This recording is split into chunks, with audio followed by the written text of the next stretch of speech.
In 2013, Rockstar Games told Grand Theft Auto fans that GTA 5 would be receiving a single-player update in 2014. Well, it's been 6 years and that still hasn't happened. Did Rockstar Games lie to us, or what really happened?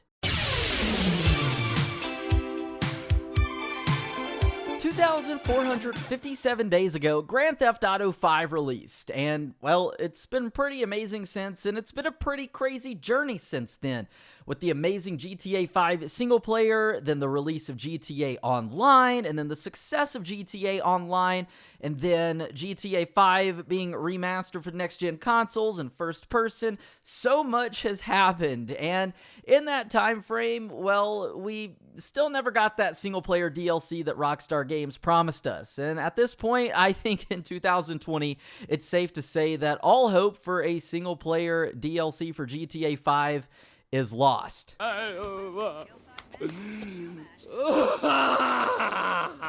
And as a huge single-player and story mode fan, I've been pretty disappointed in this for so long, because when GTA 5 first came out, I literally used to have dreams about like the Mount Chiliad mystery being solved, or the jetpack being found inside of Mount Chiliad behind that mural, and so much more within a single-player DLC, and like I said, that just has never come to fruition.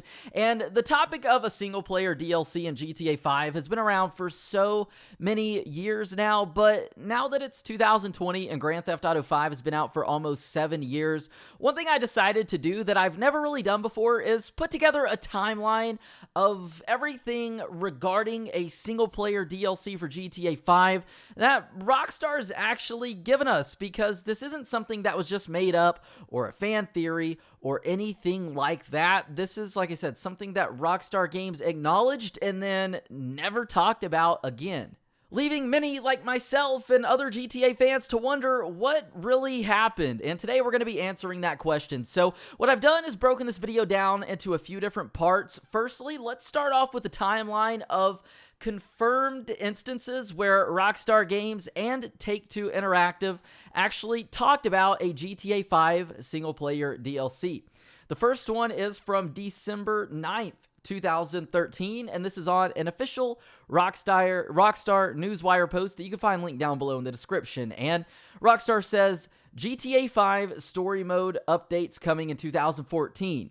For those ready to jump back into the story of Grand Theft Auto 5, we have big plans for substantial additions in 2014, continuing Michael, Franklin, and Trevor's action, mayhem, and unexpected adventures in southern San Andreas.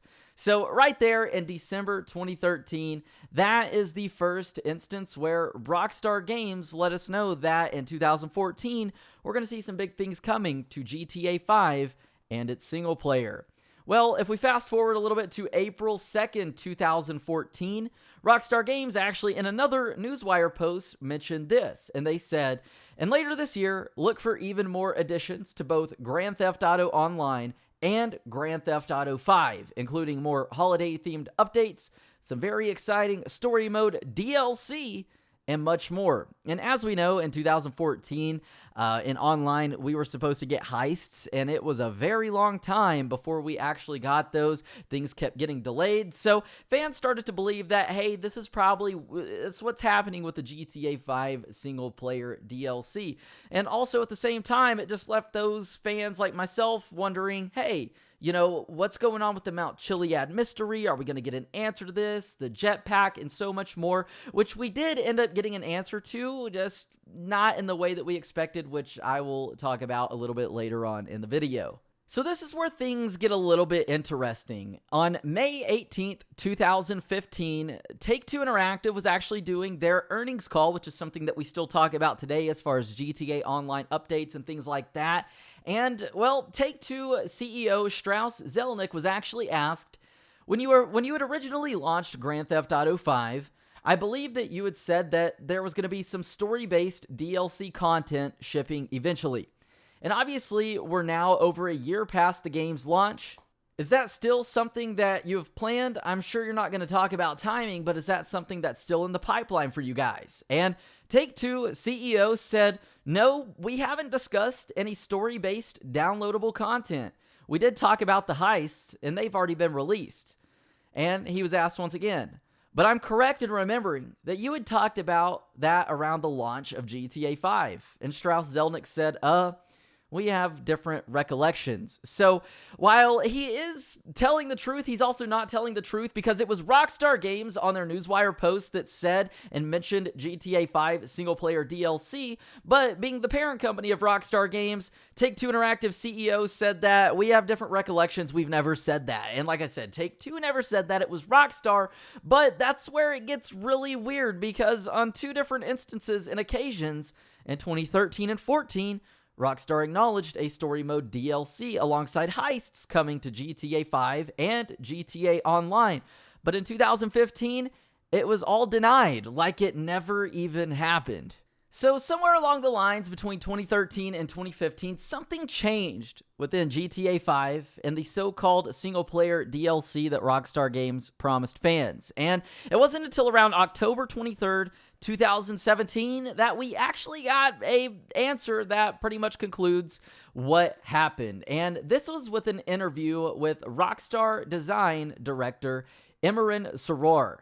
And he explained that things got a little bit complicated along the way. And he said, no, it was really not a conscious decision, it's just what happened. With GTA 5, the single-player game was absolutely massive and very complete. It was 3 games in one. The next-gen versions took a year of everyone's time to get right.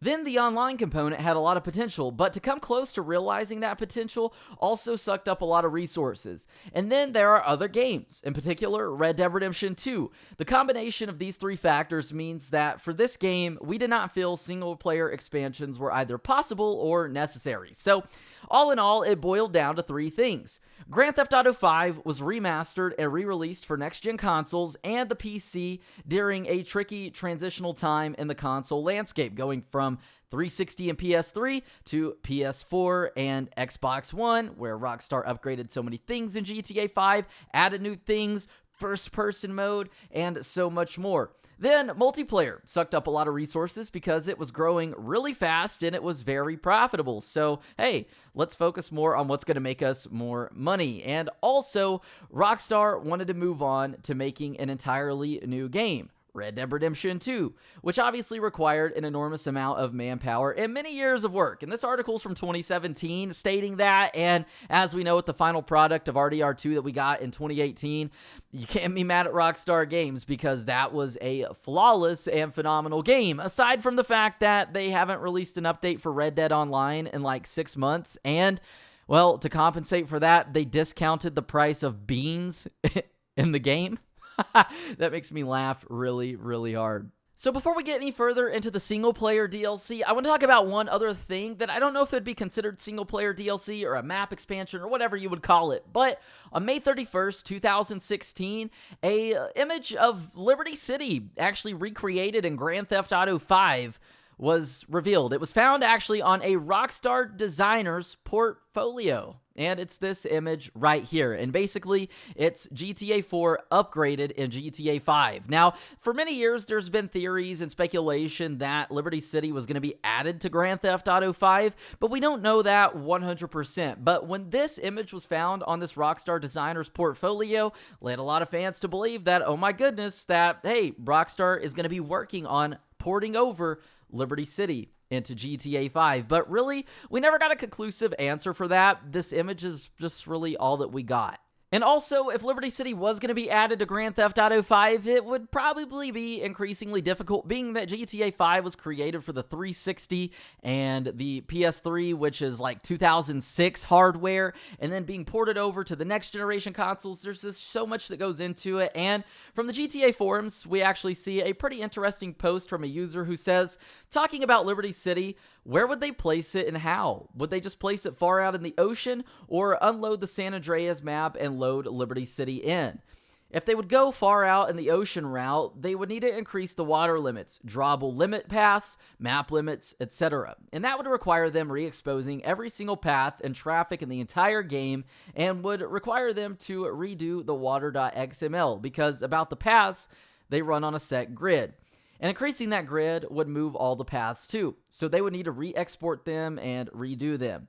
If they would go with the unloading San Andreas and then loading into Liberty City route, then they would have to do some code changes. Because even though the game supports the basic map switching between single player and the online map, because they're technically two separate maps, there are still things that the game doesn't like switching at all. So they would need to fix all that. And then I think loading an entire new map would take even longer than the GTA loading screens that we have right now. Similar to probably loading into story mode. Like the moment you see loading into story mode until you spawn in with your new characters. So there are so many different things that go into adding a new map into an already existing game that I don't know about because I'm not a game developer or anything like that. It's beyond me. But also what's interesting is that Fun MW2 or Tez Funds 2, very renowned leaker in the GTA community, also said 5 years ago Liberty City was being ported into Grand Theft Auto 5, but I believe that it got scrapped alongside story mode DLC. Would we see it in the future? I doubt it. Next-gen consoles are releasing this year, and Rockstar is likely working on porting over RDR2 to next-gen with new content, and the next title, GTA 6, is under development. So that right there is why we've never actually seen Liberty City added into Grand Theft Auto 5. Now, what would the GTA 5 single-player DLC been comprised of? Well, according to different hashes of code and things found within the GTA 5 game files, there would have been a zombie apocalypse, a casino update, the Mount Chiliad mystery, the jetpack, and something named Clifford that back in 2015 we actually thought was a town. And these can actually be found all in the GTA forums back in 2015 because Tez Funds 2 actually posted all of this. He found it within the game files. And what's funny is that, well, aside from the zombie apocalypse, which he answered on Twitter by saying, what Rockstar was planning to do with the single-player DLC can be compared to adding a whole new map expansion. They had plans to redesign 80 or 90% of the map to fit a specific theme. One of the episodes was supposed to feature a zombie apocalypse. Rockstar would make changes to the whole map to fit the zombie apocalypse theme. So my guess is that there would have been like 4 different episodes essentially, or single player expansions, changing it up each and every time. One of those even focused on Trevor, if I recall correctly. One of the other single player updates would have been the casino, which as we know was added into GTA Online in 2019 finally. The Mount Chiliad mystery, which was pretty much summed up alongside the jetpack, and Clifford, what we thought was a town, was actually a really smart AI. But the Mount Chiliad mystery, the jetpack, and Clifford from 2015 ended up coming into GTA Online in 2017 as part of the Doomsday heist. So essentially what Rockstar Games did, and they're still doing it to this day, is they're taking beta and removed content from GTA 5 and adding it back into GTA Online. The same goes for the single player DLC. All of that has basically been readapted into Grand Theft Auto Online, which is cool to see it added into the game, but at the same time, as a single player guy, it just sucks to see it not added into single player. And lastly, one of the last things and final things that I want to mention is the Nathan NS, who has a very cool bully channel here on YouTube, asked in June 2019, how far was single-player DLC in production before it was canned? And he said, I heard the Alien one was nearly done, which would explain the weird futuristic-styled assets and alien costumes and weapons in GTA Online. And Tez Funds 2 said it was 60 to 70% finished before it was all readapted to GTA Online. And I forgot to mention that one as well, the Alien update, which would probably explain why there's so many mysterious UFOs hidden within the skies of Grand Theft Auto 5. But with that said, that's actually what really happened to GTA 5 and its single-player DLC, a Liberty City map expansion, and why we never actually got that. Let me know your thoughts on this down below in the comments. I hope that y'all enjoyed the video. If so, please give it a thumbs up. A little love goes a long way. And also consider subscribing. That way you never miss out on some more video game content on the channel. But anyways, I'm Zach Cox. Thank y'all for tuning in. I love you all. And I hope to see you in the next video.